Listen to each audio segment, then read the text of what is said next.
Good morning students. आज हम start करने वाले हैं एक चैप्टर जिसका नाम है व्हाई डू वी फॉल इन।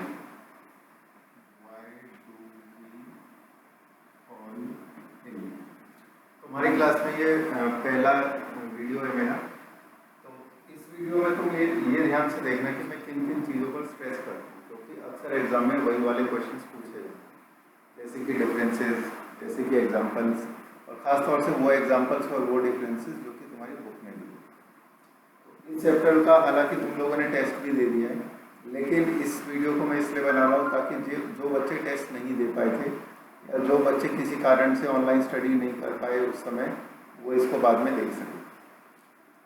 तो सबसे पहला जो टॉपिक इस चैप्टर में है वो है हेल्थ और डिजीज। इन दोनों की जो डेफिनेशन है उसके ऊपर अक्सर क्वेश्चन पूछे जाते हैं। पहली बात की हेल्थ क्या होता है। हेल्थ, जिसको हिंदी में स्वास्थ्य कहते हैं, हेल्थ का मतलब है a state of complete wellbeing. और कंप्लीट वेलबींग में हर चीज़ आती है ना, physical, mental, emotional as well as social. अगर कोई पर्सन फिजिकली, मेंटली, सोशली और इमोशनली इन चारों तरीके से एकदम ऑलराइट है, तब हम उस पर्सन को हेल्दी कहते हैं। तो इसके आगे मैं लिख देता हूँ state of physically, socially, emotionally and mentally wellbeing. Wellbeing का मतलब है कि वो अच्छे से है, और स्टेट की बात का मतलब है कि ये वो वाली उसकी स्थिति जिसमें कि वो इन सब पॉइंट ऑफ व्यू से यानी दृष्टिकोण से एकदम ठीक है। अब बात है डिजीज क्या होता है। इसका मतलब होता है नहीं, और ईज का मतलब होता है आराम। तो जिसमें आराम ना मिले यानी जिसमें आदमी परेशान रहे उसको क्या बोलेंगे, डिजीज। यानी कि अ स्टेट ऑफ अनरेस्ट और डिस्कम्फर्ट, है ना। स्टेट ऑफ अनरेस्ट और डिस्कम्फर्ट, उसको हम कहेंगे डिजीज। ठीक है, चलो इन दो डेफिनेशंस के बाद आगे बढ़ते हैं। इसके बाद बात आती है कि हमें कैसे पता चलेगा कि किसी को डिजीज है। उसके कुछ लक्षण होते हैं जिनको कहते हैं सिम्टम्स। जैसे किसी को इचिंग हो गई या स्वेलिंग हो गई या फीवर हो गई, है ना, तो इस तरह के जो लक्षण होते हैं उनको हम क्या कहते हैं, सिम्टम्स। अब आगे इन्होंने डिजीज का क्लासिफिकेशन दिया है। तो डिजीज दो टाइप के होते हैं, एक तो होते हैं एक्यूट और एक होते हैं क्रोनिक। एक्यूट का मतलब होता है जो शॉर्ट लिव्ड होते हैं, यानी कि कुछ समय के लिए, शॉर्ट लिव्ड, और ये होते हैं लॉन्गर ड्यूरेशन।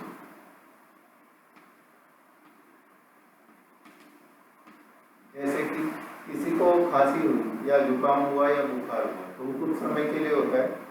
और क्रॉनिक में क्या आएगा, जैसे किसी को डायबिटीज है या हार्ट डिजीज है या कैंसर है, जो लॉन्ग ड्यूरेशन के डिजीज है वो क्रॉनिक में आते हैं। इनमें एक डिफरेंसेस वाली टेबल बना देते हैं एक्यूट में और क्रॉनिक।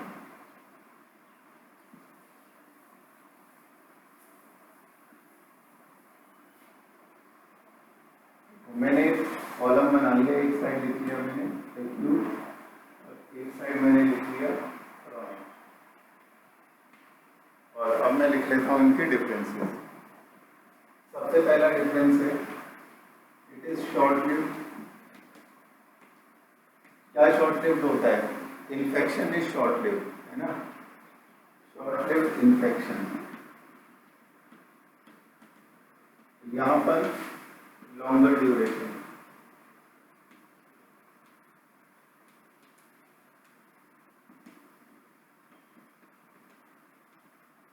इसके बाद बात आती है ये कि एक्यूट के केस में वेट लॉस नहीं होता।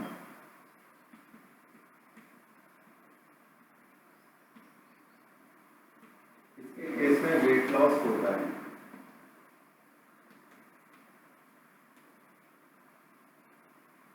अगला एक्यूट के केस में जो बीमारी है उस बीमारी की वजह से व्यक्ति का कुछ दूसरा नुकसान नहीं होता, जैसे कि काम का नुकसान। जैसे सपोज अगर कोई स्टूडेंट बीमार पड़ गया तो उस दौरान वो पढ़ाई नहीं कर पाएगा और स्कूल नहीं जा पाएगा। तो उस तरह के ड्यूरेशन को वो इसमें देखने में आता है क्रॉनिक में, लंबी बीमारी के केस। एक्यूट के केस में क्या है कि वो लक्षण जल्दी ठीक हो जाते हैं तो ज़्यादा नुकसान नहीं होता। लेस लॉस ऑफ वर्क, यहाँ आएगा मोर लॉस ऑफ वर्क। ठीक है, देखो ये 3 डिफरेंसेस हैं। इसके बाद अगला डिफरेंस देखते हैं। यहाँ पे लिखेंगे पेशेंट रिकवर्स कंप्लीटली, यहाँ पे आएगा patient may not recover completely. ठीक है, तो ये एक टेबल है, इस टेबल में डिफरेंसेस दोनों के हमने देख लिए, एक्यूट के और क्रॉनिक डिजीज के। इसके बाद हम बढ़ते हैं नेक्स्ट टॉपिक पर। नेक्स्ट टॉपिक है हमारा कॉजेज ऑफ डिजीज, यानी कि कारण क्या है बीमारी।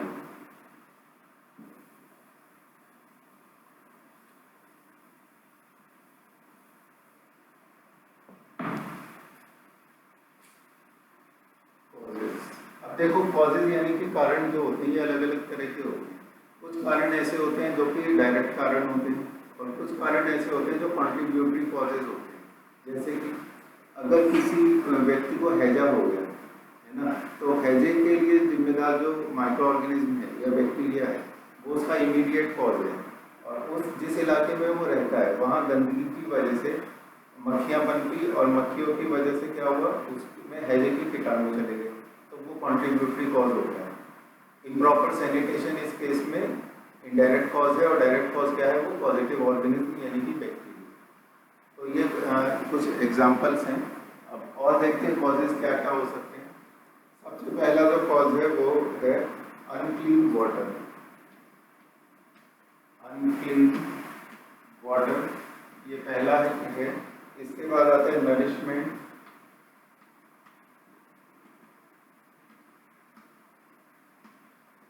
Unclean water, nourishment, genetic differences,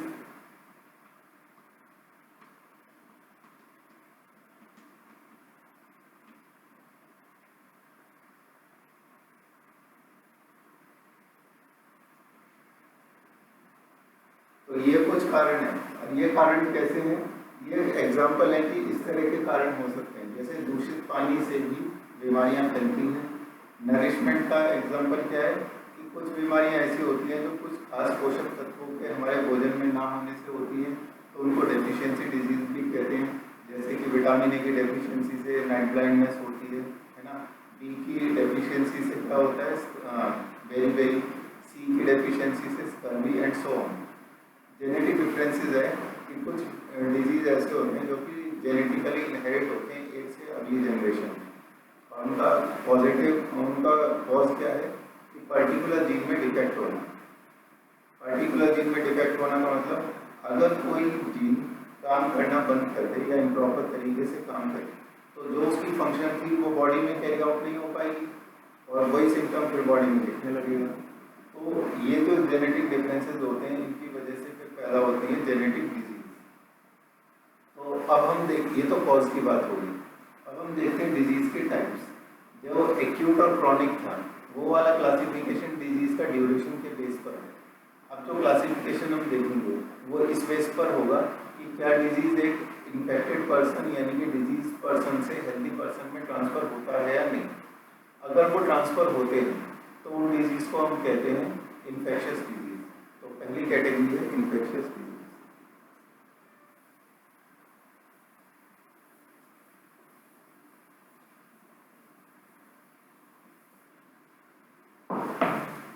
पहली कैटेगरी है हमारी इन्फेक्शियस डिजीज।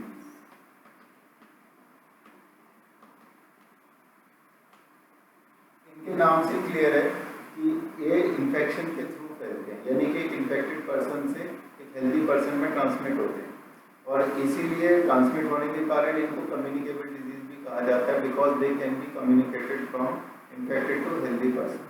और इसके सबसे अच्छे एग्जाम्पल वो हैं जो कि माइक्रो ऑर्गेनिजम्स के थ्रू फैलते हैं, जैसे कि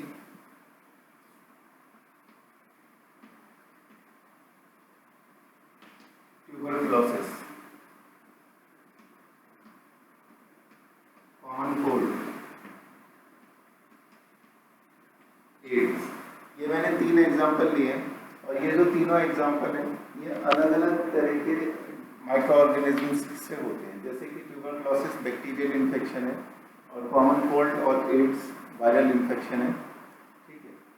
और अब हम देखते हैं इसके बाद नॉन इन्फेक्शियस डिजीज कौन कौन से होते हैं। नॉन इन्फेक्शियस वो होते हैं जो कि एक पर्सन से दूसरे पर्सन में नहीं फैलते। कैसे होते हैं फिर वो डिजीज? जैसे कि इन डिजीज का जो कारण होता है वो कोई माइक्रो ऑर्गेनिज्म नहीं होता है। इन डिजीज का कारण है फिजियोलॉजिकल एस्पेक्ट, यानी कि बॉडी में होने वाली किसी फंक्शन का ठीक से ना हो पाना। जैसे कि पहला जो एग्जांपल है उसका वो है डायबिटीज।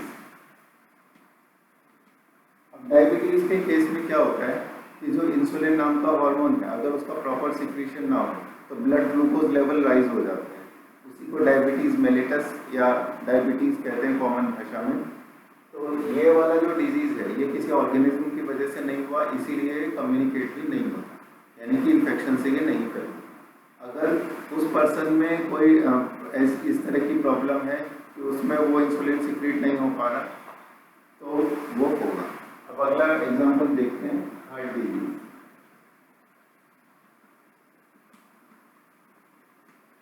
अधिकतर हार्ट डिजीज का कारण होता है हमारी डाइट। हमारी डाइट में अगर कोलेस्ट्रॉल लेवल ज़्यादा है, या फिर हम ज़्यादा शुगर खा रहे हैं या ज़्यादा सॉल्ट खा रहे हैं, तो उस केस में हमारा बीपी राइज हो जाता है, तो तब हमारी आर्टरीज के ऊपर जोर पड़ने लगता है, तब हमें हार्ट डिजीज होते हैं। तो यानी कि ये भी कैसा है, एक से दूसरे में फैलने वाली चीज़ नहीं है, क्योंकि ऐसा तो है नहीं कि एक व्यक्ति उन चीज़ों को खा रहा है तो वो ही उसका ये गुण दूसरों में ट्रांसफर हो जाएगा, ठीक है। अब देखते हैं तीसरा एग्जाम्पल, ओबेसिटी। ओबेसिटी यानी कि मोटापा। मोटापा भी एक ऐसी बीमारी है जो कि एक से दूसरे पर्सन में नहीं फैलता, ठीक है। तो ये भी किस में आएगा, नॉन इन्फेक्शियस या नॉन कम्युनिकेबल। चलो अब इन एग्जांपल्स के बाद हम बढ़ते हैं आगे। अब आते हैं type of infectious agents.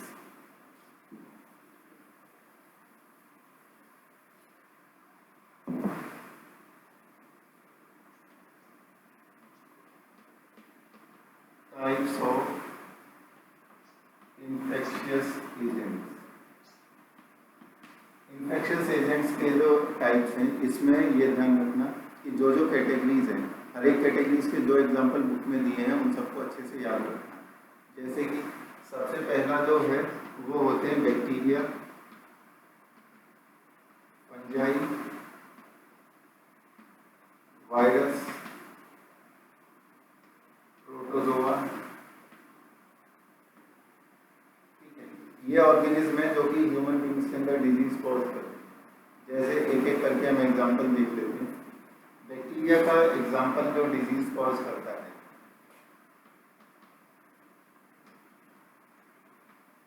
Typhoid पहला एग्जांपल,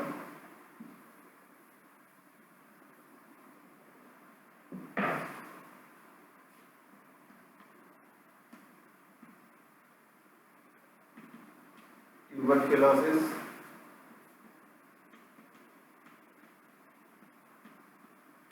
डायरिया, ठीक है। फंजाई का देख लेते हैं, ओरल थ्रश। ओरल थ्रश का मतलब क्या होता है, माउथ अल्सर्स, यानी कि मुंह के छाले, वो फंगस इन्फेक्शन की वजह से होती है। इसके अलावा स्किन पे होने वाली जो खुजली होती है या सिर में होने वाला डेंड्रफ होता है, वो भी फंगस इन्फेक्शन के एग्जाम्पल है।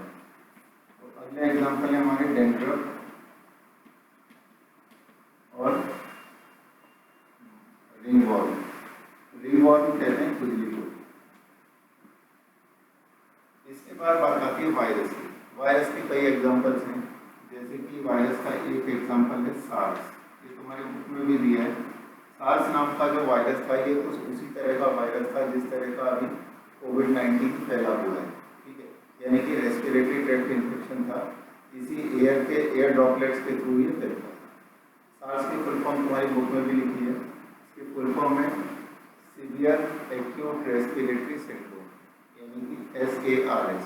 तो इसके नाम में रेस्पिरेटरी आ रहा है, इसका मतलब ये रेस्पिरेटरी ट्रैक्ट के थ्रू फैलेगा। इन्फेक्टेड पर्सन की कफिंग और स्नीजिंग से जो एयर में छोटी छोटी ड्रॉपलेट्स पैदा होती है वो एयर में सस्पेंडेड रहती हैं और इन्फेक्टेड पर्सन को नॉर्मल पर्सन को अफेक्ट कर सकती है। तो ये जो मेथड होता है, अब वो जो वायरस है वो वायरस अलग अलग जगह पर इफेक्ट दिखा सकता है, जैसे कि हमारे नेसल पैसेज में इफेक्ट दिखा सकता है, फेरिंक्स में दिखा सकता है ना। इसके बाद हमारे ट्रेकिया में, हमारे लंग्स तक वो इन्फेक्शन दिखा सकता है। तो अलग अलग वायरस का क्या होता है, अलग अलग पॉइंट होते हैं जहाँ पर वो अपना अटैक करते हैं। वायरस का अगला एग्जाम्पल है रेबीज, ठीक है, एड्स, पोलियो, ये मैंने कई सारे एग्जाम्पल्स दे दिए वायरस के। अब देखते हैं प्रोटोजोआ के एग्जाम्पल्स क्या क्या हैं। एक एग्जाम्पल तुम्हारी बुक में है लीशमैनिया, है ना। और लीशमैनिया क्या कॉज करता है, बताओ लीशमैनिया क्या कॉज करेगा, स्लीपिंग सिकनेस। और अगला एग्जाम्पल मलेरिया का पॉजिटिव ऑर्गेनिज्म क्या है, मलेरिया का पॉजिटिव ऑर्गेनिज्म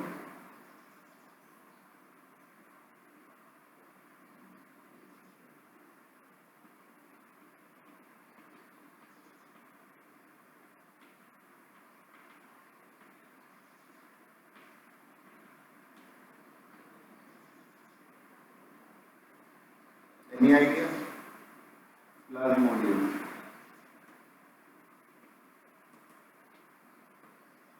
प्लाज्मोडियम जो कि एक तरह का प्रोटोजोआ है, लीशमैनिया जो कि एक तरह का प्रोटोजोआ है, ठीक है। तो ये अलग अलग एग्जांपल्स हैं और इसके अलावा भी कुछ और एग्जांपल्स दिए, जैसे तुम्हारी बुक में एक एग्जांपल है जिसका नाम है stomach peptic ulcer. Peptic ulcer cause किससे होता है, peptic ulcer is caused by Helicobacter pylori, Helicobacter pylori. अब देखो इसके नाम से हमें क्या क्या पता लगता है, हेलिक का मतलब उसकी शेप इस तरह की है, हेलिक्स की जैसे। बैक्टर बैक्टीरिया है, पाइलोरी यानी कि हमारे स्टमक के पाइलोरिक पार्ट में ये इन्फेक्शन करता है। इसको डिस्कवर किसने किया था, उनके नाम, वैज्ञानिकों के नाम भी याद रखने हैं, ठीक है। अब चलो आगे बढ़ते हैं। देखो कुछ एग्जांपल्स मैं और बताता हूँ। बैक्टीरियल इन्फेक्शन का टाइफॉइड है, कॉलरा है, टाइफॉइड है, कॉलरा है, ट्यूबरक्लोसिस मैंने बता ही दिया। एक एग्जांपल है एक्ने, तुम्हारी बुक में ये एग्जांपल दिया है जो कि स्टेफिलोकोकस कॉज करता है, एंथ्रेक्स, ANTHRAX। जो जो एग्जांपल तुम्हारी बुक में दिया है उनके पॉजिटिव ऑर्गेनिज्म भी याद रखने हैं, साथ ही साथ वहाँ पर दिया हुआ है। जैसे एक्ने का स्टेफिलोकोकस दिया है, उसी तरह से एंथ्रेक्स का होता है बैसिलस एंथ्रेसिस। इनको मैं लिख ही देता हूँ, चलो पहले सारे एग्जांपल्स लिख देते हैं। वायरस के एग्जांपल दिए, common cold,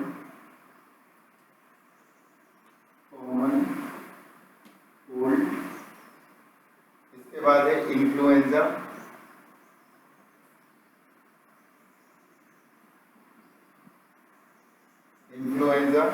dengue fever, AIDS, Japanese encephalitis और ब्रेन फीवर। प्रोटोजोआ में मलेरिया हमने लिख दिया है, लिख दिया। स्लीपिंग सिकनेस, काला अजहर, ठीक है, स्लीपिंग सिकनेस यहाँ पर लिखना भूल गए,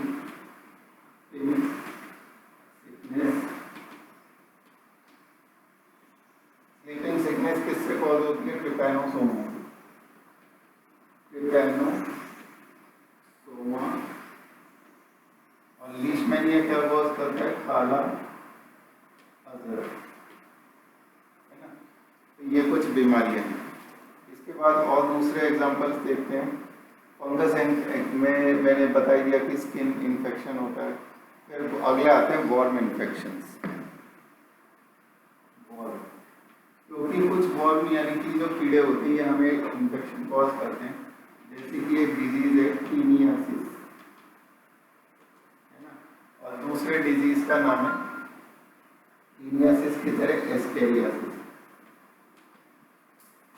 ये जिनको हम पेट के कीड़े कहते हैं, ये वो बीमारी है। तो ये कुछ एग्जांपल्स हैं इन्फेक्शियस एजेंट्स का। अब सेकंड देखते हैं। अब ये जो इन्फेक्शियस एजेंट्स है ये माइक्रो ऑर्गेनिजम्स के थ्रू फैलने वाले इन्फेक्शियस एजेंट्स हैं। अगर ये इन्फेक्शियस एजेंट्स किसी वेक्टर के थ्रू फैलते हैं यानी किसी इंसेक्ट के थ्रू फैलते हैं तो उन्हें हम कहेंगे कम्युनिकेबल डिजीजेस। देखो एक डेफिनेशन लिखी है, the infectious disease spread by agents are called as communicable diseases. अब एक एग्जांपल देखते हैं कम्युनिकेबल कैसे होती है। जैसे मॉस्किटो है, मॉस्किटो एक हेल्दी पर्सन से और एक हेल्दी पर्सन को इन्फेक्टेड पर्सन से ट्रांसफर करता है प्लाज्मोडियम। इसीलिए इस केस में जो मॉस्किटो है वो होगा वेक्टर। वेक्टर का मतलब होता है धारण करने वाला, एक से दूसरी जगह लेके जाने वाला। तो मॉस्किटो क्या कर रहा है, इधर से प्लाज्मोडियम को इधर लेके जा रहा है, इसीलिए वो वेक्टर कहलाएगा। कुछ और भी एग्जांपल्स हैं, जैसे डॉग के काटने से रेबीज हो जाता है, तो रेबीज वायरस को कैरी कर रहा है डॉग, इसीलिए डॉग इस केस में क्या है, वेक्टर है। इसी तरह से हाउस फ्लाई जो होती हैं वो भी कई बीमारियां कैरी करती हैं, जैसे कि कॉलरा के, है ना, हेपेटाइटिस के, उन कीटाणुओं को कैरी करती है। और अगला एग्जाम्पल है,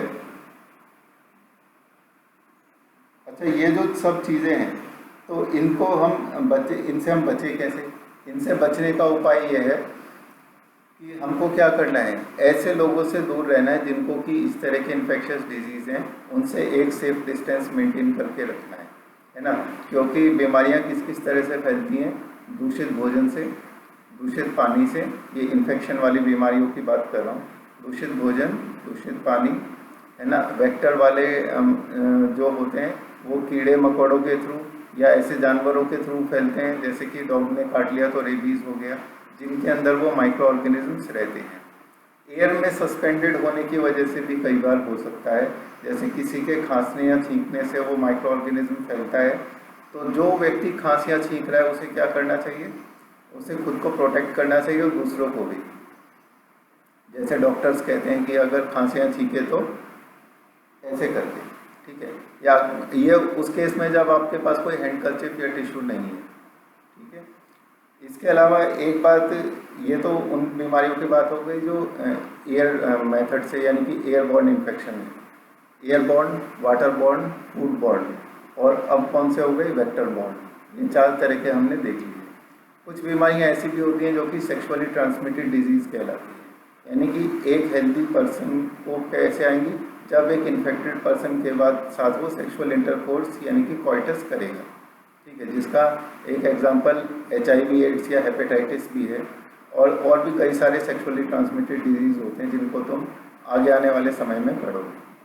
तो अब ये वाला जो चैप्टर है हमारा, इस चैप्टर का जो सेकंड पार्ट आएगा उसमें हम पढ़ेंगे principles of prevention. Principles of prevention का मतलब ये है कि उसमें हम पढ़ेंगे कि इन सारी बीमारियों का ट्रीटमेंट कैसे किया जा सकता है, ठीक है, इन सारी बीमारियों के अगेंस्ट इम्यूनिटी कैसे डेवलप की जा सकती है, इम्यूनिटी क्या होती है, वैक्सीन क्या होती है, ये सारे कंसेप्ट हम पढ़ेंगे नेक्स्ट वीडियो में।